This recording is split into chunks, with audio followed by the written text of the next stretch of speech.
할렐루야. 오늘 이 추수감사주일 예배 주님의 이름으로 환영합니다. 이 시간에 같이 우리가 말씀을 나누겠습니다. 여러분, 증상이라고 하면은 겉으로 드러나는 어떠한 표시가 되겠습니다. 그렇죠? 그래서 아프면은 몸에 이런 증상이 있고 그 증상을 보면은 사람이 아프다는 것을 우리가 알게 되는 것이죠. 근데 여러분 아십니까? 우리가 하나님을 떠나고 믿음에서 멀어지려고 할 때에도 표시가 나고 영적인 증상들이 있다라는 것입니다. 로마서 1장 21절에는 우리가 하나님을 떠나고 믿음이 없어질 때에 나타나는 증상에 대해서 말하고 있습니다. 이런 겁니다. 하나님을 알되 하나님으로 영화롭게도 하지 않고 감사하지도 아니하고 오히려 그 생각이 허망하여지며 미련한 마음이 어두워졌나니 라고 우리에게 말씀하고 있습니다. 하나님을 영화롭게도 안 하고 하나님께 특별히 감사하지 않는다면 이것은 우리의 생각이 허망해지고 미련한 마음이 되어 간다라는 것을 나타내고 있다라는 것이죠. 여러분, 그런 의미에서 볼 때 여러분들은 얼마나 하나님께 감사하며 얼마나 많이 자주 또한 하나님께 감사하십니까? 가장 최근에 하나님께 진심으로 감사했던 적이 언제입니까? 여러분, 감사의 질과 이 감사의 양은 신자의 믿음의 수준을 보여줍니다. 성경에 나오는 믿음의 선조들을 보면은 그들의 믿음의 수준은 그들의 감사의 수준과 같이 나갔던 것을 볼 수가 있습니다. 믿음이 좋을수록 더욱 감사했고 감사하는 그들을 보면은 믿음이 좋은 사람이었다라는 것이죠. 다니엘을 보면 알 수가 있습니다. 다니엘을 보면 그는 기도하면 죽는다라는 왕의 명령이 있는데도 우리가 다 알지만 하루에 3번씩 무릎을 꿇고 이스라엘 향하여 열린 창에서 기도하며 하나님께 감사하는 것을 우리가 볼 수 있습니다. 이 감사하는 것으로 보아 이 다니엘의 믿음이 어떠한 것인지 알 수 있고요. 또한 바울과 실라의 얘기도 마찬가지죠. 그들이 실컷 맞고 옷 벗겨져서 감옥에 갇혔습니다. 근데 거기서 기도하고 찬양하고 하나님께 감사를 드립니다. 아니, 그 상황까지 가서 감사할 것이 무엇이겠나라고 생각하지만 그들은 감사드렸고 그 감사드릴 때, 찬양할 때 그 지하 감옥이 지진으로 흔들리게 되고 모든 문이 열리게 되었다라는 것 우리가 압니다. 사람들은 거기에 얼마나 큰 어떤 위대한 기적이 일어났는지에 관심이 있지만 사실 중요한 것은 그 기적을 가지고 왔던 그 믿음, 그리고 그 믿음의 수준을 보여주는 감사, 이것이 사실은 더 중요한 것이죠. 여호사밧 왕 시대에 주변의 세 국가들이 서로 연합해서 이스라엘을 대항해서 싸웁니다. 그때 이 여호사밧 왕은 하나님께 기도하여 도움을 구하고 하나님은 그 기도를 들으시고 전쟁에 나가라고 합니다. 자, 하나님의 응답을 받았으니 그냥 나가면서 싸우면 되냐라고 생각할 수 있지만 실제로 1대3으로 싸우려는 그 전쟁은 쉬운 것이 아니고 두려운 것이었습니다. 그냥 하나님이 원수 물리쳐 주시면 될 텐데 굳이 전쟁터로 이스라엘 백성들은 나가야만 했습니다. 그때 이 여호사밧 왕은요, 이 백성들과 의논해서 노래하는 사람을 선택해서 그들 앞에서 군대 앞에 행진하게 하고요, 그들로 하여금 하나님을 찬양하게 합니다. 그들의 모습을 성경은 이렇게 묘사하고 있습니다. 여호와를 찬송하여 이르기를 여호와께 감사하되 그의 인자하심이 영원하도다 하게 하였더니, 전쟁의 숨막히는 두려움과 극도의 스트레스 속에서 그들은 감사했습니다. 그리고 그들의 감사 속에 하나님은 역사하셨습니다. 아쉽게도 요새 시대는 감사가 사라진 시대입니다. 워렌 워스비라는 그 목사님의 설교집에 보면은 이런 예화가 있어요. 그 한 신학생이 호수에서 배를 타다가 배가 좌초돼서 물에 빠질 때 차가운 물속을 드나들면서 17명의 사람을 구했다라고 합니다. 그런데 그것 때문에 그 사람은 팔과 다리에 데미지가 생겨서 평생을 불구로 살게 되는데 몇 년 뒤에 그 사람의 장례식 때 알게 된 사실은 뭐냐면 17명 중에 아무도 그에게 감사하다라는 얘기가 없었다라는 것입니다. 예, 점점 감사가 사라지는 이 시대고요. 특별히 이 바이러스 시대, 코로나 시대 때 더욱더 감사가 사라집니다. 그렇게 감사가 메말라가는 지금의 시대에 오늘 본문은 메시지를 주고 있습니다. 그 메시지가 무엇이냐면 첫 번째, 하나님을 기억하라입니다. 22절 말씀합니다. 하나님을 잊어버린 너희여 이제 이를 생각하라. 여기서 이를 생각하라 할 때 그 이는 시편 50편 전체에서 우리에게 알려주는 하나님의 성품과 하나님의 위대하심입니다. 하나님을 기억하는 것과 기억하지 않는 것, 하나님을 생각하는 것과 생각하지 않는 것, 여러분 거기에는 큰 차이가 있고요. 그 큰 차이가 감사의 큰 차이를 또한 만들어냅니다. 그래서 하나님의 존재를 의식하고 인정하는 것은 감사의 첫 걸음이 된다라는 것이고요. 반면에 하나님을 잊어버리면 어느덧 감사에서 멀어지게 됩니다.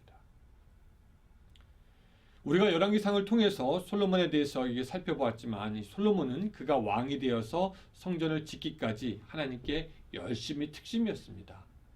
우리가 아는 것처럼 일천번제를 드리기도 하고 주의 백성을 잘 다스려야 하니까 지혜를 달라고 하기도 하면서 이스라엘 역사상 처음 성전을 하나님께 봉헌하게 됩니다. 솔로몬은 하나님의 위대하심과 놀라움을 알았지요. 그때 솔로몬은요, 하나님에 대한 감사가 마르지 않았습니다. 열왕기상 8장 64절, 그날의 왕이 여호와의 성전 앞뜰 가운데를 거룩히 구별하고 거기서 번제와 소제와 감사 제물의 기름을 드렸으니, 열왕기상 9장 25절, 솔로몬이 여호와를 위하여 쌓은 제단 위에 해마다 3번씩 번제와 감사의 제물을 드리고. 그러나 어느 순간부터 솔로몬은 그의 많은 왕비와 첩 후궁들로부터 인하여 그들로 인해서 우상을 섬기고 하나님을 떠납니다. 그리고 그때부터 성경은 솔로몬이 하나님에 대해서 무엇 감사했다, 제사 지냈다라는 말이 전혀 없지요. 그리고 그저 다른 사람들처럼 죽게 되어 버린 것을 성경은 그냥 무덤덤하게 기록합니다. 그러니 하나님을 기억하고 하나님을 섬겼던 솔로몬은 감사하는 인생이었지만 하나님을 잊어버린 솔로몬은 감사와 담을 쌓은 인생이 되어버렸다라는 것입니다. 다이아몬드의 가치를 아는 사람들에게는 그것이 비싸고 좋은 보석이고 갖고 싶은 것이지만 그 가치를 모르거나 무시하는 사람들에게 다이아몬드는 돌 중에 하나입니다. 알면 틀려지고 생각하면 달라집니다. 하나님을 제대로 알고 제대로 생각한다면 우리는 하나님께 감사를 안 할 수가 없지요. 하나님께서 모든 은혜를 베풀어 주시고 지금까지 오게 하셨는데 그런 하나님을 알면 감사는 따라 나오게 됩니다. 그러나 우리는 죄로 인해, 바쁜 생활로 인해서, 상황이나 환경의 어려움으로 인해서, 영적인 침체로 인해서, 게으름으로 인해서 하나님을 생각하지 아니하고 그로 인해 우리의 감사는 어느덧 우리들의 삶에서 증발해버리고 없어지게 되는 것을 우리가 압니다. 이스라엘 백성은 출애굽의 큰 기적들을 눈앞에 생생하게 보지만 그들이 믿음에서 떠나게 되어서 하나님을 기억하지 못할 때 광야에서 물이 귀한 것만큼이나 그들의 감사가 귀하고 보이지 않았다는 것 우리가 알고 있습니다. 그래서 우리는 이제 하나님께 돌이켜서 기억하고 생각해야 합니다. 하나님이 어떤 분이신지, 무슨 일을 하셨는지, 오늘 우리를 위하여 무슨 일을 베푸셨는지 우리는 하나님을 기억하고 생각해 보아야 합니다. 여러분 참 재밌는 것이 우리가 영어로 감사하다의 그 thank는 생각하다의 think에서 나왔다라고 합니다. 다른 사람이 한 일에 대해서 생각해 보는 것이다 라는 의미가 발전하게 되어서 think가 thank로 발전하게 되었다라고 합니다. 그러니 하나님을 생각하는 것이 감사의 첫 시작이 되는 것입니다. 야곱은 자기 형 에서의 장자권을 도둑질한 후에 에서에게 쫓기는 삶을 살게 됩니다. 그래서 리브가는 야곱에게 하란으로 가서 너희 삼촌 라반에게 피하여 있으라고 합니다. 그렇게 도망치듯 그곳을 빠져나와 하란으로 가게 되죠. 비록 자기의 잘못으로 그렇게 도망치게 되었지만 그 길이 순탄하지도 않았을 것이고 두렵기도 했을 것이고 이제 어쩌면 그의 어머니를 다시 볼 수 없을 수도 있다라는 그런 무거운 마음을 가지고 가는 도망길이었습니다. 그리고 성경에 보니까 어떤 곳에 이르러서 해가 져서 더 이상 갈 수 없어 돌을 하나 골라서 그것으로 베개를 삼고 잠을 자게 됩니다. 그리고 우리가 알다시피 거기서 꿈을 꾸게 됐는데 꿈속에서 사다리가 땅 위에 서 있는데 그 꼭대기가 하늘에 닿았고 하나님의 사자들이 오르락 내리락 하는 것을 보게 됩니다. 그리고 거기서 여호와께서 말씀하시는 것을 야곱이 듣게 되죠. 그 꿈에서 소스라치게 놀라 깨면서 야곱은 여호와께서 과연 여기 계시거늘 내가 알지 못하였다라고 하면서 그가 잠들 때 베개 삼아 사용했던 돌을 세워서 그 위에 기름을 붓고 그 이름을 베델이라고 하면서 거기서 감사하며 하나님께 소원하는 것을 우리가 볼 수가 있습니다. 도망길에 정신없습니다. 피곤합니다. 앞날을 알 수 없기에 두려웠던 야곱의 삶은 하나님을 잊어버렸을 것이지만 그가 꿈속에서 하나님을 다시 만나게 되고 내가 내게 허락한 것을 다 이루기까지 너를 떠나지 아니하리라 말씀하여 주신 하나님에게 그는 다시 감사를 드립니다. 하나님의 임재를 기억하고 하나님을 의식하는 사람은 감사하게 된다라는 것이죠. 그런 의미에서 볼 때 여러분들 어떠십니까? 바쁜 생활로 하나님을 잊어버리지 않으셨습니까? 걱정과 두려움 속에 하나님을 까먹어 버리지 않으셨습니까? 죄로 인해서 하나님을 잊어버리지 않으셨습니까? 성경은 오라 우리가 하나님께 돌아가자 말씀하십니다. 하나님을 잊어버린 너희여 이제 이를 생각하라 우리에게 경고하고 있다라는 것입니다. 여러분 우리가 여기까지 온 것이 우리가 잘해서 온 것이 아니라 하나님 때문에 또한 하나님께서 우리에게 주신 사람들로 인하여서 여기까지 왔습니다. 하나님이 우리에게 복을 주셔서 우리에게 여기까지 오게 되었는데 그 하나님을 다시 한번 생각하고 더욱더 감사할 수 있는 여러분들이 되시기를 주님의 이름으로 부탁드립니다. 아멘. 우리가 두 번째 배울 것은요. 감사로 하나님을 영화롭게 하라 하는 것입니다. 오늘 본문은 말씀하고 있습니다. 감사로 제사를 드리는 자가 나를 영화롭게 하나니. 아까 잠시 이야기했지만 다니엘의 삶은 감사를 드리는 삶이었습니다. 그의 기도가 왕에 의해서 금지됐던 때에 그냥 사람들이 보든지 말든지 계속해서 그냥 기도했고 그로 인해서 그는 사자굴에 던져지게 됩니다. 사람들은 아마 그의 신앙의 모습을 이해하지 못했을 겁니다. 그러나 그는 사자굴에서 구원을 받고 결국 이방 나라 중에서 하나님을 더욱 영화롭게 합니다. 다니엘서는 이것을 이렇게 묘사합니다. 내가 이제 조서를 내리노라 내 나라 관할 아래에 있는 사람들은 다 다니엘의 하나님 앞에서 떨며 두려워할지니 그는 살아계시는 하나님이시요 영원히 변하지 않으실리시며 그의 나라는 멸망하지 아니할 것이요 그의 권세는 무궁하며. 하나님이 그 땅 가운데서 다니엘의 감사로 인해 영화롭게 되셨고 영광 받으셨습니다.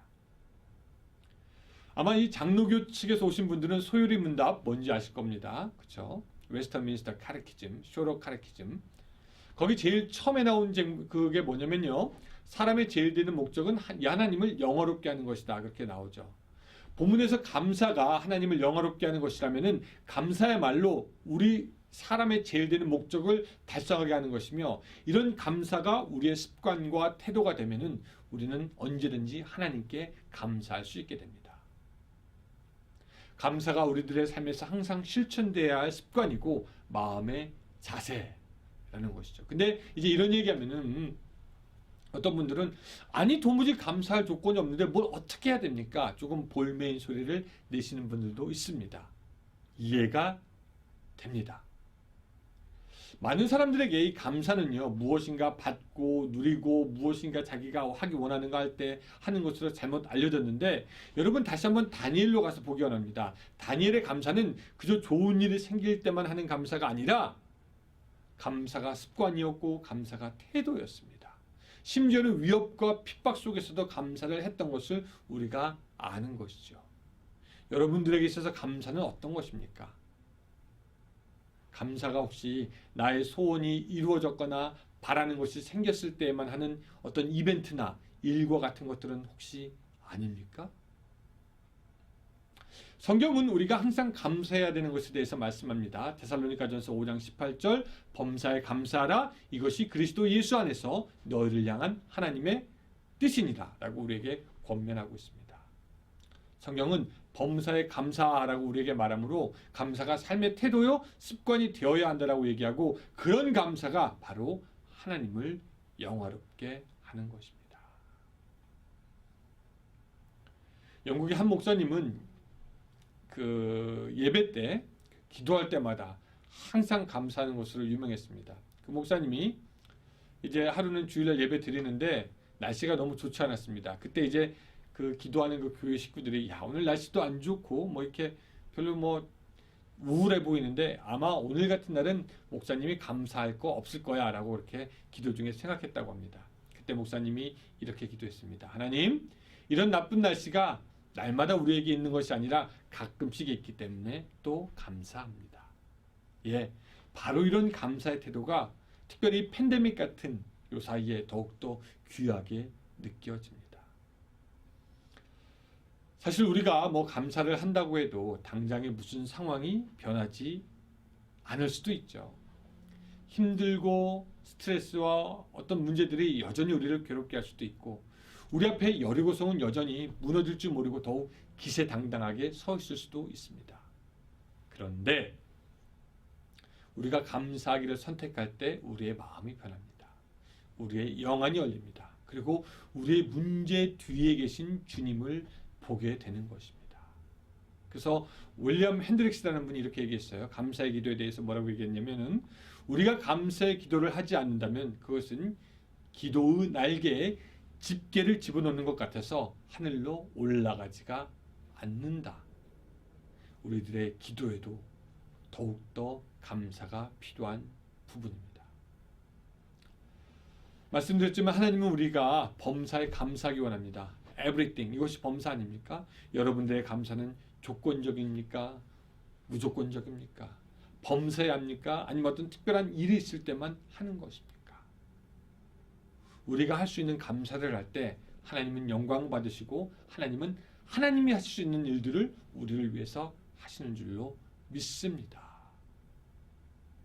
자, 그 찰스 디켄이라는 사람이 이렇게 얘기했어요. 미국에서는 무엇인가 반대로 뒤바뀌어져 있다. 땡스기빙 데이를 1년에 한 번만 가질 것이 아니라 1년 364일을 감사하는 땡스기빙 데이로 만들고 그냥 1년에 한 번 그때만 불평하고 원망하는 날로 만들어야 된다. 재밌죠? 예. 여러분 우리가 364일 감사하고 1년에 한 번만 불평한다면은 오늘 우리들의 삶이 어떻게 변할 것이라고 생각이 되십니까? 자, 여러분 이제 말씀을 정리하려고 합니다. 우리가 믿음을 어떻게 보일 수 있는가? 더 좋은 믿음은 더 깊은 감사, 위대한 믿음은 위대한 감사로 표현이 되는 것입니다.